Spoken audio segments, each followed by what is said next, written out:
En voiture tout le monde. Oh, j'espère que ça va être un voyage normal. Avec la vie, pas question. Tu roules dans la ville, tu te sens au paradis. Tu n'es même pas étonné de voir un poulpe Nager. fait du surf en musique, swing dans les étoiles, tourne à gauche dans les intestins, tourne à droite juste après Mars dans notre bus magique. Tout un jour, Dans le nez. viens dans notre bus magique. Paf dans le plancton, viens dans notre bus magique. Sur le fleuve de l'amour, dans notre bus magique. Sensation. Assieds-toi bien sur la banquette, installe-toi sans hésiter. Et pour que tout soit parfait, tu pourrais cuire à l'étouffer dans notre bus magique. Allez, monte, ça va être super. Allez, venez dans le bus magique.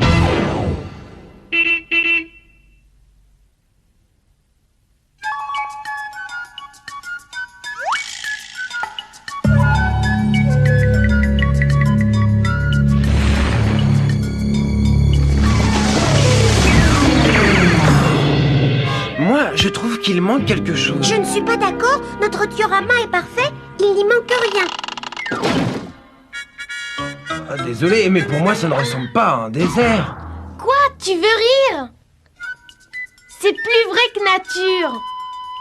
On a du sable, on a du gravier, on a tout plein d'espèces de cactus, sans compter les buissons de créosote. On a même réussi à recréer les conditions climatiques.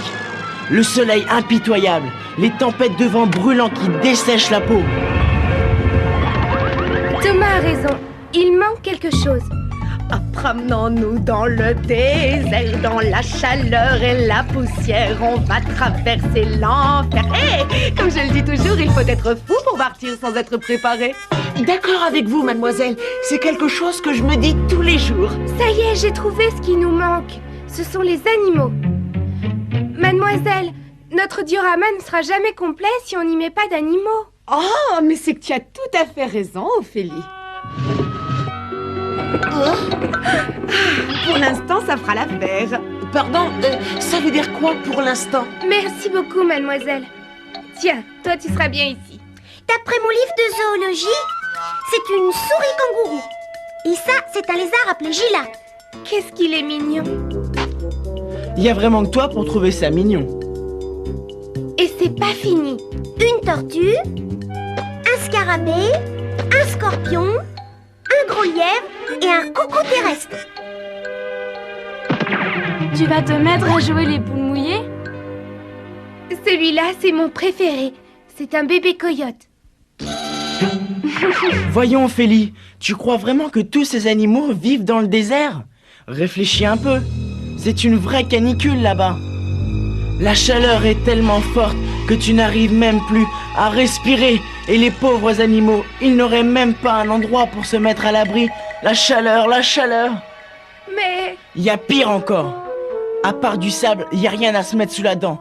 Les bestioles, elles crèveraient de faim. Et elles finiraient par se manger entre elles. Ah. Arrête! Et tu ne sais pas tout. Ah bon? Le plus horrible, c'est qu'il n'y a pratiquement pas une seule goutte d'eau dans le désert. Mais c'est affreux! Et oui, sans abri, sans nourriture et sans eau, tes petits protégés deviendraient vite des proies pour les vautours. Et pour les hyènes. Dans le désert, seuls les forts survivent. C'est la loi de la jungle. Il a raison. Les conditions de vie dans le désert sont très difficiles. Faut absolument faire quelque chose. Oui, elle a raison, il faut faire quelque chose. Ben oui, mais quoi? Dans mon ancienne école, on se serait tous réunis. On aurait formé un comité. Nous, on préfère les voyages d'études. Arnaud, t'es tombé sur la tête? Je suis d'accord avec lui. La spade à la rescousse. La quoi? La Société protectrice des animaux du désert. À nous deux, le désert. Mademoiselle, Oui, Arnaud? cette fois-ci, je suis parée pour l'aventure. Je me suis acheté un manuel de survie et je suis prêt à tout affronter. Je vous demande de me mettre à l'épreuve. À vos ordres, chef Arnaud. Bon alors, vous vous dépêchez? Sinon, à quoi ça sert qu'on ait créé une société de protection? En voiture. Voilà une fille qui a du cran.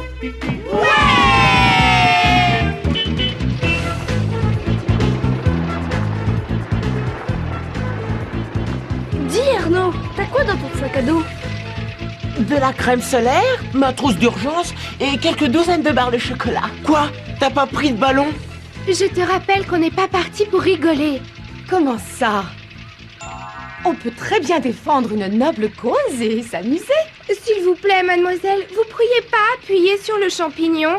Chaque minute que l'on perd est une minute de souffrance pour ces petites bêtes. Ceci est un point de vue qui se défend, ma petite Ophélie. Allez, le bus! Au boulot!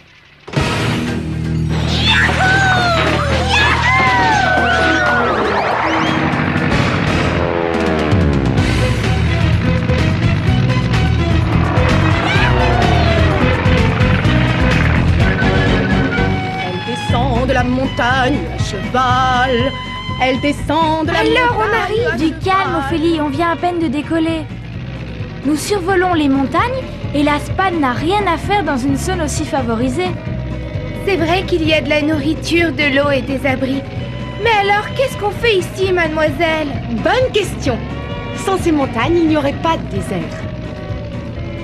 Je vois pas le rapport entre les montagnes et le désert. Vous ignorez que les montagnes sont des pièges à humidité. Ah bon? Certains déserts ont été créés par la présence des montagnes. À l'approche des montagnes, l'air tiède et humide monte. En altitude, il fait plus froid, donc l'humidité se condense, ce qui provoque des pluies et de la neige. Par contre, l'air qui continue sa route est sec et forme les déserts. Attention, j'arrive! Ça, c'est pas juste. Je vais faire une pétition contre les montagnes. Allons, Ophélie, il ne faut pas leur en vouloir. Elles n'ont jamais demandé à être là. Oh, je crois que j'ai trouvé un terrain d'atterrissage. Attachez vos ceintures.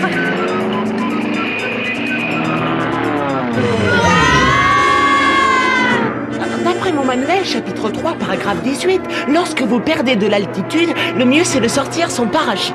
Lise, passe-moi le parachute. Oh, j'ai dit parachute, pas paire de chaussures.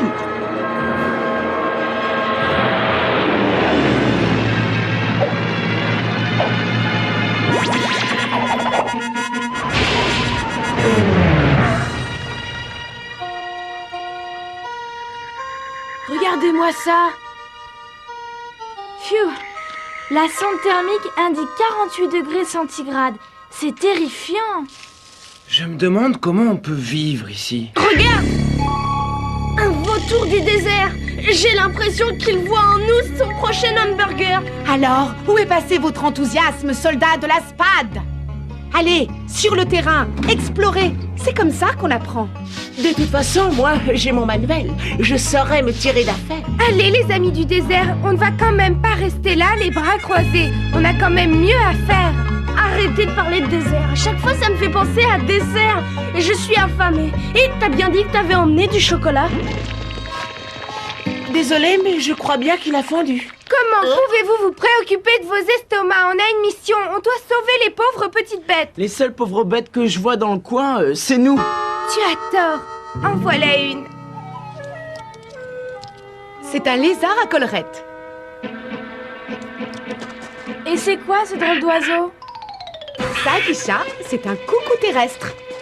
Et il pourchasse ce qui représente pour lui un repas de choix. Venez, il faut sauver ce lézard. Dans mon ancienne école, les lézards ne marchaient pas sur les pattes arrière.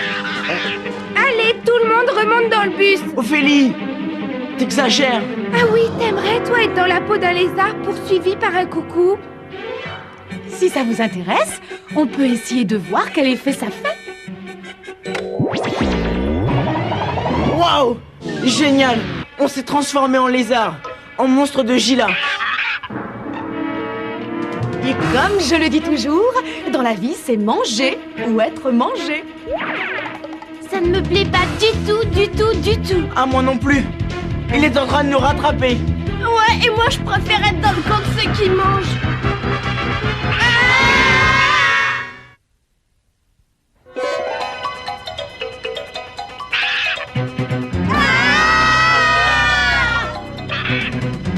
Les copains, Je crois que ce coup-ci, c'est la fin. Dans mon manuel de survie, ils disent que pour éviter d'être mangé, il faut être immangeable. Mais qu'est-ce que ça veut dire? Oh, ai-je entendu une suggestion pour éviter d'être mangé? D'après ce que je lis ici, Arnaud, ça veut dire qu'on doit se transformer en quelque chose de pas appétissant. Ouah! Allez le bus, on se change en lézard cornu.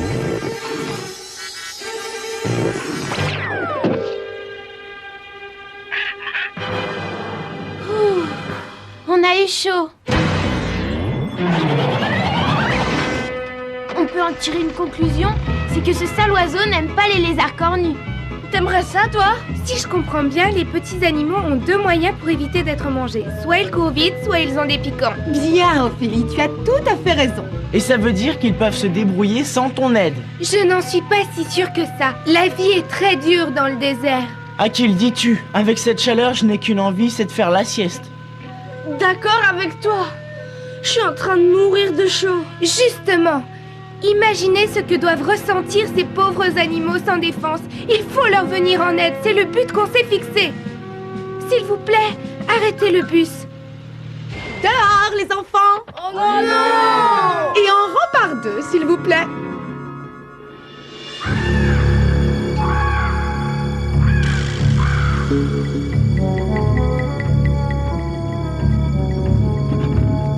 Ah, j'ai chaud. Je suis fatigué. Et moi j'ai faim. Il fallait vous préparer. Ophélie, ça fait des heures qu'on marche et on n'a pas vu le moindre animal. C'est vrai, et moi je crève de chaud. Moi aussi. Vous avez chaud. Eh bien, ça doit être la même chose pour ce lapin. Regardez, il est assis en plein soleil. Et en plus, il a un manteau de fourrure. D'après ce que dit mon manuel de survie, quand le soleil vous tape sur la tête, mettez un chapeau. Je vois que tu es au courant. Merci Arnaud. Hey! Tiens, petit lapinou, tu vas mettre ce joli chapeau.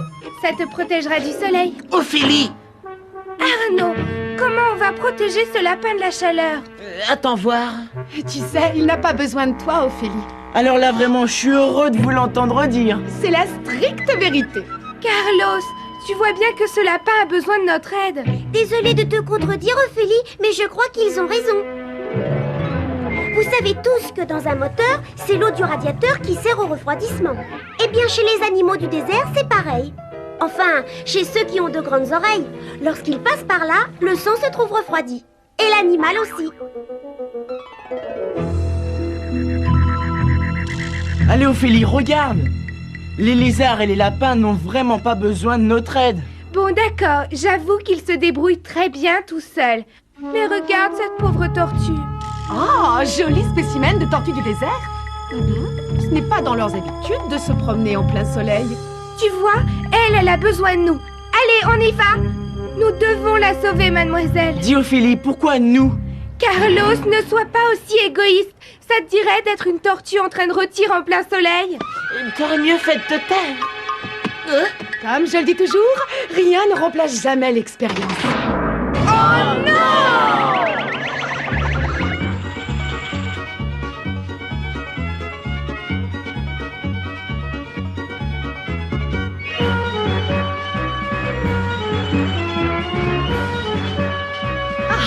Et bien maintenant, nous savons à quoi ça ressemble d'être une tortue du désert.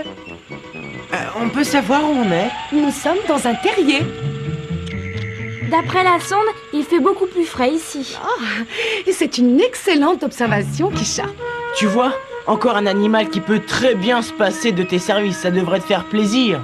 Attends, Carlos, j'ai un mauvais pressentiment. Si on n'a pratiquement pas vu d'animaux pour l'instant, c'est qu'ils sont peut-être tous morts de chaud. Je le savais, on arrive trop tard. Un tremblement de terre! Pas de panique! C'est notre amie la tortue qui veut sortir. Ou alors elle ne veut pas partager son terrier avec nous.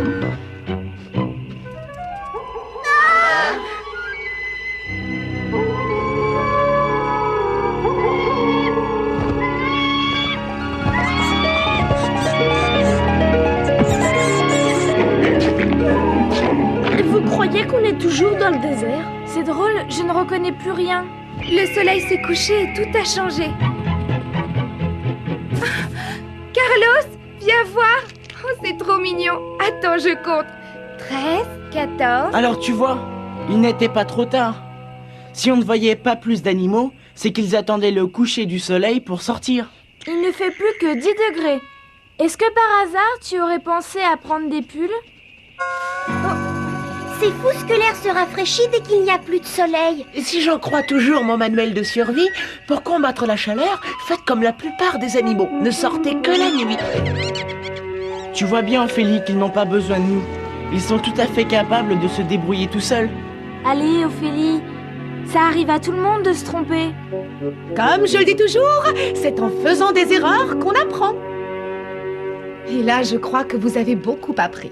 Bon, mais en tout cas, la Société de protection des animaux du désert, c'est un bide complet. D'accord, Carlos, t'as raison. C'est pas la peine d'en rajouter. J'avoue que je me suis trompée pour le lézard et que pour le lapin, je n'avais pas tout à fait raison. J'irais même jusqu'à dire que la tortue, c'était une erreur. Mais par contre, il y a une chose dont je suis sûre. C'est que tu aurais mieux fait de rester chez toi aujourd'hui? Non, je suis sûre qu'il n'y a pas assez d'eau ici.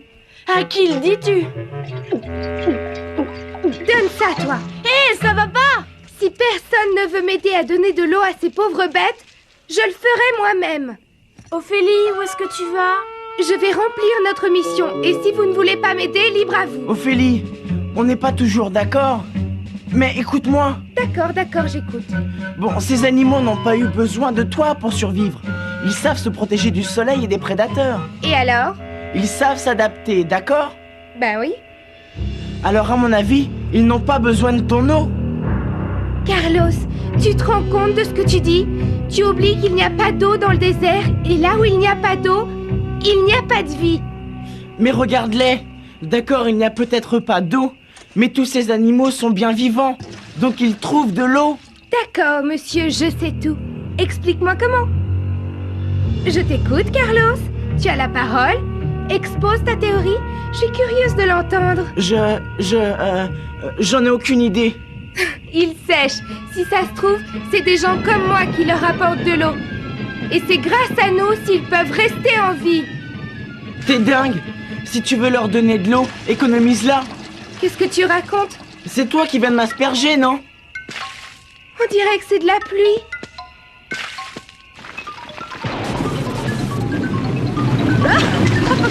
Membres de la SPAD, aux abris! Ça alors? De la pluie dans le désert? Je dois avouer que c'est plutôt rare, mais ça arrive. Comme je le dis toujours, il faut une exception pour confirmer la règle. Bon, bah maintenant c'est clair. Plus besoin de m'encombrer de cette gourde. Allez, dépêchez-vous, le bus est loin. On va finir trempés. Je trouve ça génial. C'est quand même mieux que de prendre une douche, non? Incroyable. On est passé de pas d'eau du tout à un vrai déluge. Aux abris!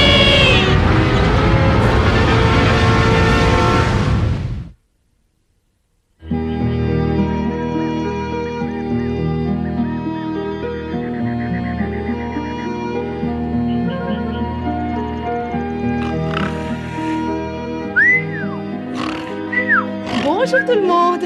Il ne pleut plus et le soleil brille. La pluie? Ah oui, je me souviens. On a failli se noyer.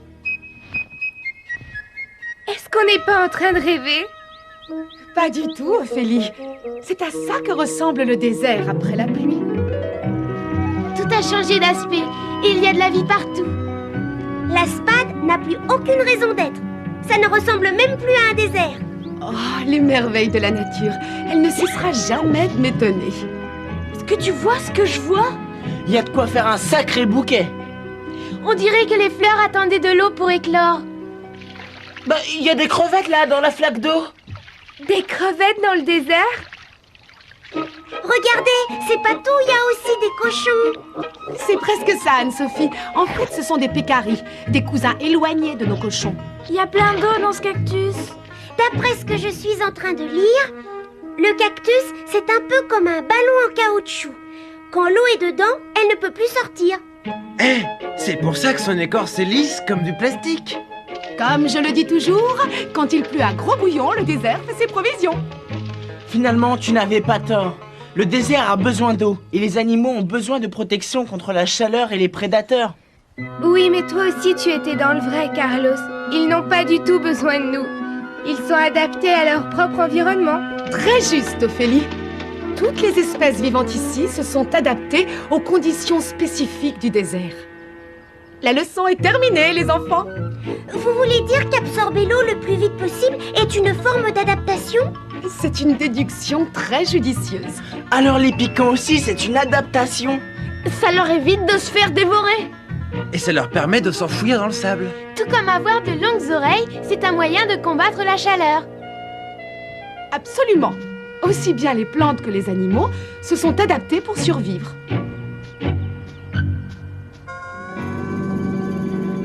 Dernier chapitre du manuel de survie. Si vous voulez vous en sortir, ne partez jamais sans une institutrice aux cheveux roux.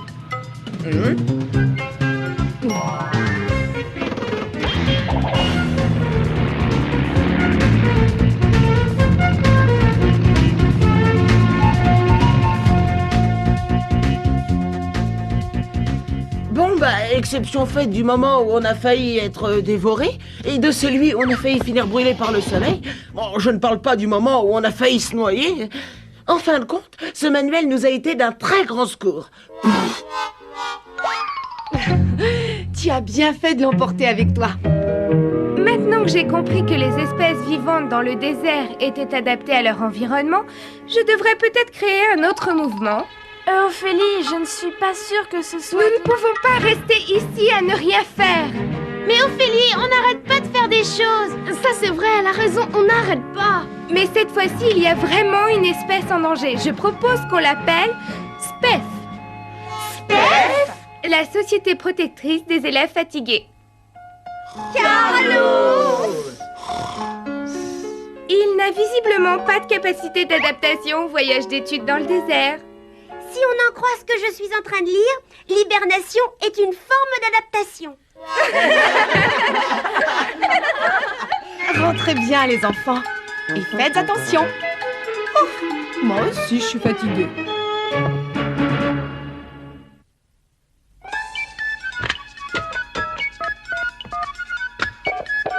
Allô, le bus magique? Allô, bus magique? C'est bien le bus magique? Allô, le bus? Allô, le bus magique?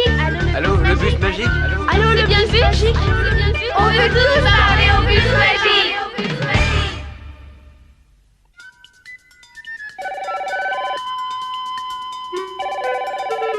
Tu es sûr que le producteur va apprécier ton faux cactus?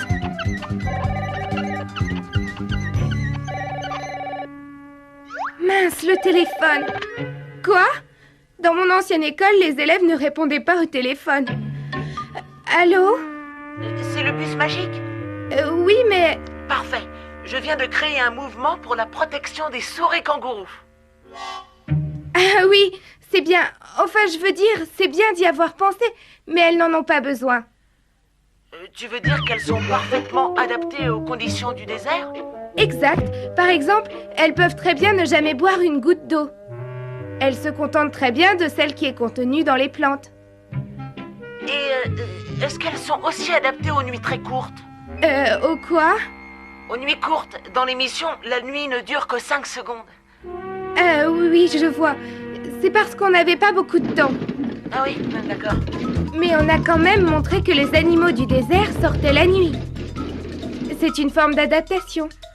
Ah, oui, encore une chose. Je n'ai jamais vu de plante qui pousse aussi vite, moi. Écoute, quand tu as plein d'informations à faire passer en peu de temps, tu ne vas pas t'amuser à attendre que les plantes poussent. Mais par contre, c'est vrai qu'elles poussent très vite dans le désert. Et puis, on avait très envie de montrer le désert en fleurs. D'accord. Au fait, tu sais que les épines du cactus sont en fait des feuilles? Ah, et c'est une forme d'adaptation? Bien sûr. Les épines perdent moins d'eau que les feuilles. Et tu dois savoir que tous les déserts ne sont pas brûlants. Il y a aussi des endroits très froids où il n'y a pas une goutte d'eau. Eh bien, c'est très intéressant. Merci d'avoir appelé. Attends, j'ai une dernière question. Est-ce que tu connais Ophélie? Si je la connais. rends-moi un service. Dis-lui de ma part que c'est elle la meilleure. Salut! Je devrais répondre plus souvent au téléphone. Fais du surf en musique, swing dans les étoiles, tourne à gauche dans les intestins, tourne à droite juste après marre dans notre bus magique. Tout un jour, Dans le nez, chou! viens dans notre bus magique. Paf dans le plancton, viens dans notre bus magique. Sur le fleuve de l'amour, dans notre bus magique. Quelle sensation! Assieds-toi bien sur la banquette, installe-toi sans hésiter. Et pour que tout soit parfait, tu pourrais cuire à l'étouffée dans notre bus magique. Allez, monte, ça va être super! Allez, venez dans le bus magique.